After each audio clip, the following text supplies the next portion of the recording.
Tenants to L3OUT connectivity part 2. Okay, everyone. So in the previous video, we configured the external L3OUT to the web SRV farm communication, and we permitted a communication between the app SRV endpoint group to site 1. So if you remember site 1, we had a local 9K, very similar to site 2. So let me go ahead real quick. Site 2 will have a very similar approach. We have a local core in Site 2. We have a local LAN, a VLAN for our client VLAN over there. So we want to connect that Site 2 and communicate to the database server. So we have another endpoint group, and this is the DB SRVS, and the subnet is the 10.170. And we have 10.170 and then also 10.171. So I am going to connect the Site 2 core to 10.171.0/24. What we need to do is very similar. We attach the contract interface onto the external L3OUT. So we basically create the contract on the web SRV farm. So we go into the web SRV farm tenant, create the contract, add the filters, permit the traffic that we want to permit or the type of traffic that we want to permit, export the contract, then go onto the L3OUT. So in this case, we're just going to go into my L3OUT facing Site 2, and we attach the contract as a contract interface. So contract interface. Okay, so it's going to be a contract interface. Once we do that, we just need to export my Site 2 route into ACI, and we import the database SRVS subnet into Site 2. So we basically do that as we did in the previous video. I created the second video just as a refresher. I want to go over the steps a little bit quicker so you see how the order of operation goes. We create the contract, we export the contract, we attach the contract onto the external L3OUT. Once we exported that from the tenant, we're going to import that subnet from Site 2, and then we're going to export the local tenant subnet onto Site 2. So in this case, it's going to be the database SRVS network, okay? So let's go ahead and let's do it real quick. And if you have still doubts about the order of operation, go and watch part 1 and then pay attention to each step. On this particular case, I'm going to do a shorter video just to do a review, and we're just going to do it on Site 2, which is using OSPF. But at this point, we're not even caring about the routing process between the ACI fabric and my external network. Route import and export. And we attach the contract interface and we allow the traffic through. Okay, so let's go ahead and do it real quick. Okay, so right here, you can see that I'm in the tenant web SRV farm. So let's go ahead and create that contract for Site 2. You can see we already did one for Site 1. We're just going to do the same thing for Site 2. So let's go ahead and type Site 2 contract and make sure it's global because we're doing between tenants and external networks. So it's going to be a global scope. Subject, and we can say allow all, and then filter, we basically just allow all because this is just a demo, and we'll press OK, and we submit. Okay, so we got the contract. Right click, export the contract, and we're going to call this Site 2 export, and we select our contract, which we already configured, and then we select the tenant that we are going to export the contract to. And in this case, it's going to be external sites, which is where my two L3OUTs are, Site 1 and Site 2. We'll press submit. So we have that ready. Okay, so now we go into the external sites. We exported the contract. Now we go under networking, external routed networks, and you see Site 1 and Site 2. Now we're going to work with Site 2. Once we expand Site 2, L3OUT, network Site 2, then we are in the general tab. We're going to click the contracts tab. We're going to scroll down where it says contract interfaces. Let's go ahead and attach the contract. And it's external Site 2, this one right here. Update. Okay, so we're done with that. Now, we need to import and export those routes. So we got to import the network from Site 2 on the ACI fabric, and we have to export the database server subnet onto Site 2. So let's go ahead into general. we still are in the network section inside my L3OUT for site 2, okay? So network site 2, scroll down, and then we have subnets in the general tab, plus sign, and we are going to import a route. But if you can see here, remember, it's grayed out, meaning that I'm not allowing to import any route import because of the configuration that I have on my L3OUT. It's not allowing it. So let's go ahead and enable that real quick. So let's go to cancel, site 2, and where it says route control enforcement, you want to click that. And that's how we allow the import from the site 2 or your external L3OUT to ACI. We'll press submit and done. Cool. Now let's go back and we should have the option ready for us. Plus sign. Cool. Now we have it. So site 2 network is 10.200.0/24. We want to import the route control subnet. So we want to import that route. It is an external subnet for the external EPG, which in this case is site 2.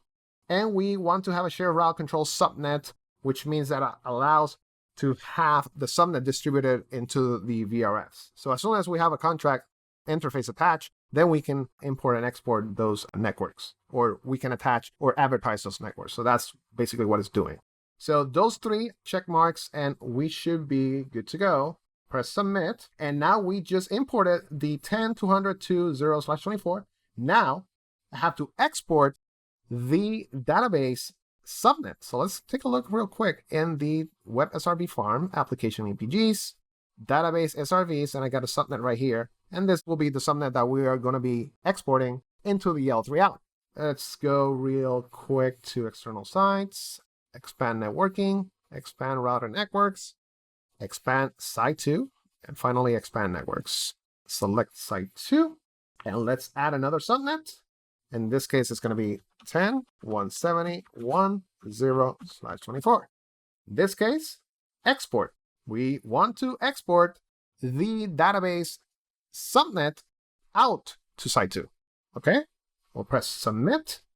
And now we just export it and import it. That's what we need to allow communication from the 10.200, which is in site 2, to the 10.171, which is in that database tenant on the database EPG. Okay? Now, we have that. What we need to do, let's go ahead real quick and let me take a look at my site 2 core. I'm logged in into site 2, and let me see if I see the route from the 10.170 network. I do not see it, okay? Let's think what might be going on. Show IP OSPF neighbors. There's no neighbors, so let's go ahead and fix that. Okay, so now let's take a look at the site 2 core and see if we see routes for the database SRVS EPG. Show IP route. We still don't see it. We can definitely see the loopback for leaf 2 in the OSPF process. So let me show IP OSPF neighbors. And yes, we have reachability to my leaf 2 in the ACI fabric. So we do know that I have OSPF reachability to leaf 2. So let me take a look and see why I am not able to see that route advertised. And I have an idea where the issue is. So let's take a look at that. And let's go into the web SRV farm, application profiles, expand, application EPGs, expand, and let's take a look here. You see? This is not marked. Once we mark, submit, and let's go back. I wonder why might be going on, and this is on purpose. I am actually doing this on purpose. So you know, if you miss a step, you're gonna run into this issue, and it's gonna be very, very straightforward what the issue is. Let's go back. Okay, where's the contract? I'm not providing any service. So if we don't have a provider contract onto it, attached into the database SRV, because we build the contract, right? Contract is here, but it's not applied into the provider, which in this case is database SRVS. So let's go ahead and apply it. Okay, submit. Now let's take a look again. See the difference? 2 items. Advertise externally. And by the way, let's remove the checkmark for advertise externally to see what will happen. Let me go back. Let's go onto subnets and let's remove and see what happens. Submit, submit. Let me go back and check. Boom, out of here. So you need advertise externally in the EPG subnet, and obviously you need to attach the contract as provided into the EPG, or else you're not going to advertise any routes. Okay, so let's go ahead and do that again, so then we can continue. Advertise externally, submit, and then let's go to contract, and contract is provided, it's attached. We should be good. Let me confirm. Voila. Now we have the route. So now site 2 knows how to get to the 10.170.10/24. Okay. We mentioned that we attached the contract interface onto the L3OUT, but then we still have to do one more thing. And that is we need to make sure that the VRF in the database SRVS, because we're going between different tenants and the L3OUT is on a completely different tenant than the web SRV farm, we want to make sure that we're not enforcing the policy in the VRF. So let me go onto the VRF, web SRV VRF, right? It's currently enforced. We want to change that to enforce. But before we do that, let me do one thing. I want to show you what will happen if we don't. So this is my machine running in site 2. So if you can see here, let me expand the font so you can see it better. Let me go ahead real quick. That's better. Okay, so if we do ipconfig, the machine is 10.200.2.10, and then my default gateway is 10.200.2.1. So I'm sure that I can ping 10.200.2.1. Yes, of course. Can I ping 10.170.1.254, which is my default gateway? I can. That's perfect. What about if I can ping the database server, which is .10? Let's try it out. You see, I can reach the default gateway, but I cannot reach the endpoint. Okay, so let's fix that.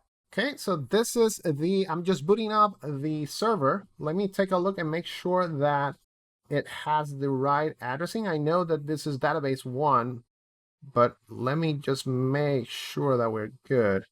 And yes, we are. Cool. So let me go ahead real quick and open command prompt. And let's do the same test. So ping, let me see if I can reach my default gateway. I can, so that's good. Can I reach my machine in site 2? I cannot reach it. Okay. So let me run this constantly. We're running this constantly from the database server in the EPG in the web SRV farm tenant. Okay, so right now I cannot reach site 2. Let's go ahead and fix that.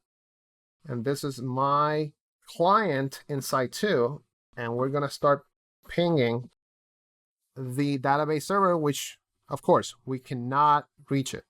We fix this by enabling, or I would say not enforcing, the VRF policy enforcement option, which is enforce or not enforce. Okay, so let me go ahead and fix that real quick.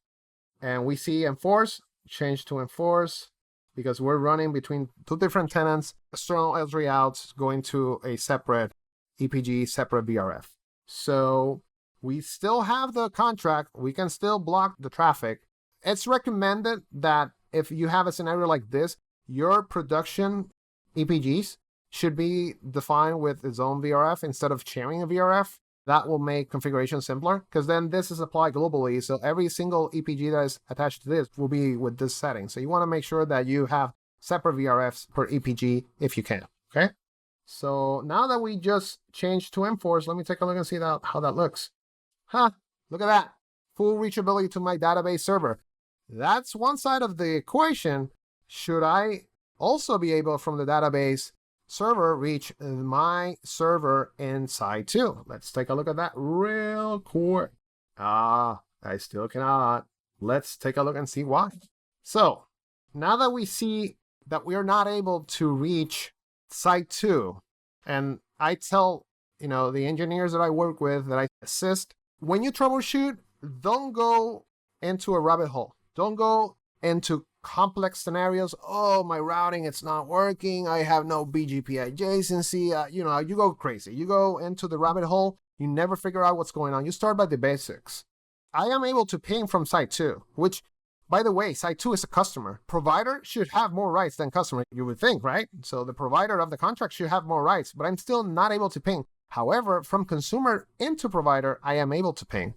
The issue is as simple as a firewall rule in the server in Site 2.